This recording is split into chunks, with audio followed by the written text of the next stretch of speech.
جو صحابہ کرام کی عظمتوں سے کھیلتے ہیں اور ان کی گستاخیاں کرتے ہیں، اے اللہ ان سب کو ہلاک و برباد فرما دے مولا. اور تو ہے چاہے تو ہدایت دے یا چاہے تو اپنا انتقام لے. اے اللہ تیری مرضی ہے. اے اللہ ہم سب کو جنت الفردوس میں اعلیٰ مقام عطا فرما مولا. اللہ ہم سب کے گناہوں خطاؤں کو معاف فرما مولا. اے اللہ ہم سب کی روزیوں میں برکت عطا فرما مولا.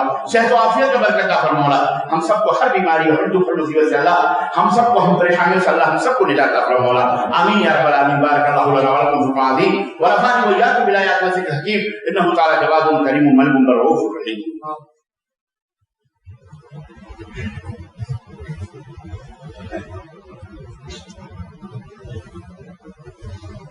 الحمد لله رب العالمين والصلاة والسلام على نبينا محمد وعلى آله وصحبه أجمعين. أما بعد قال تعالى في كلامه المجيد إن الله وملائكته يصلون على النبي يا أيها الذين آمنوا صلوا عليه وسلموا تسليما.